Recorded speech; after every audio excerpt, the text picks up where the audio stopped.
আজ করব oven bake potato wages. আলুগুলো খুব ভালোভাবে ধুয়ে খোসা সহ ওয়েজেস আকারে কেটে নিব।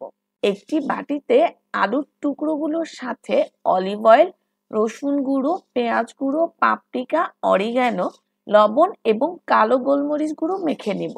আলুগুলো বেকিং শিটে এক স্তরে সাজিয়ে 30 থেকে 35 মিনিট বেক করে নেব।